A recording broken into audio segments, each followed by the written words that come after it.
where visionaries, entrepreneurs, and artists dream, transform, and create. You are listening to the Miracle Moment podcast, where your breakthrough is a moment away.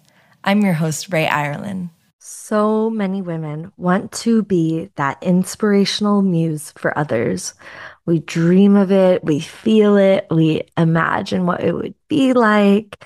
And one of the cool things about being a leader is that you can be that. You can create that for yourself as a coach, as a mentor, as an artist, as a creative.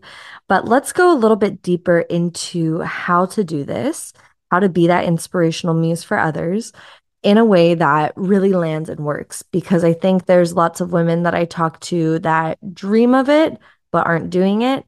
And then there are the few that are doing it really well. So I took a moment to tune in and look at and see what are these women that are really being that inspirational muse doing that's different from the others, what's helping them stand out. And one of the main things that I saw was that they're very real. They're very, very real about their life and they feel like a real person. So I don't know about you, but I'm so over some of these celebrity coaches and mentors because at a certain point, I just, I might get oohed and awed by their Instagram page and their aesthetics and all this stuff. But at a certain time, I'm like, because I can't actually relate to them. I don't feel this deeper connection and resonance of realness, of rawness. And so sometimes what I notice, I feel way more empowered and inspired when I talk to someone who really does share their ups and downs and like the truth of their evolution in all of the ways and all of the frames. So as a leader, I began to try this out and I just started tuning into what if I revealed more of my flaws, my rawness, my realness, and more of those behind the scenes, behind closed doors moments with my people, with my audience, with all of you.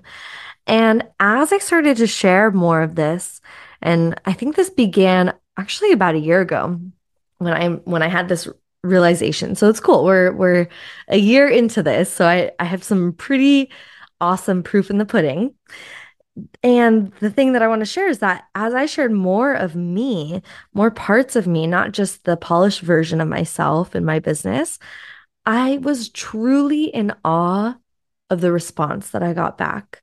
My engagement skyrocketed, and I began receiving way more personal messages from people saying how they could relate to me, how they were so grateful. And it was this shift. It went from wanting and receiving just likes on a social media post into creating seriously beautiful, deep relationships with people online because they started to really feel me. They started to get who I was. They saw the part of me that, connects me to my friends that I've been friends with for, years and years because it's the level of commitment, it's the level of devotion to my life, it's the level of fun and play and hilarious ridiculousness that I tend to get myself into, the stories, the adventures, the spontaneous whoopsies that I turn into learning lessons. Like these are the things that I think the people that are closest to me love about me. And I got to finally start sharing that to others as well. So, as I share this, it also became really fun. It was so much less about this like costume I had to put on or, trying to be like like that woman that I'm so inspired by. And it was like, no, like let me be myself. I also found that clients felt more moved to be themselves too. And it felt like they were able to take off this costume of being a leader and they really just started tuning into that authentic. I think this word is pretty overused, authenticity, but like true authentic leadership. What does that actually look like? And it was so cool to witness my clients experience that too, because they got that permission slip from me, which I also received, from my truly authentic mentors. And it just, everything felt so real, so good, so tangible.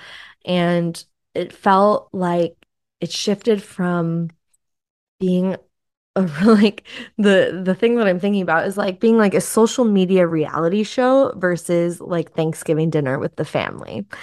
It just feels so much more soul fulfilling. And that's really, if you're here, I know that you're interested in creating a soul-led lifestyle and business. And oh, that's my prayer for all of you and for all of us is that we really get to feel that. We get to go to sleep knowing that we're doing what we're here to do. We feel that soul purpose and we just feel lit up by it.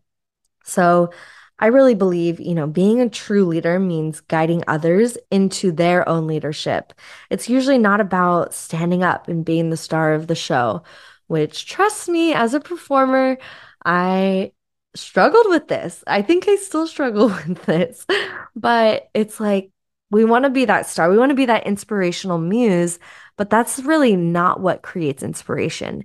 Inspiration gets created by creating space for the listeners, for the receivers to have that space to step into being the star themselves.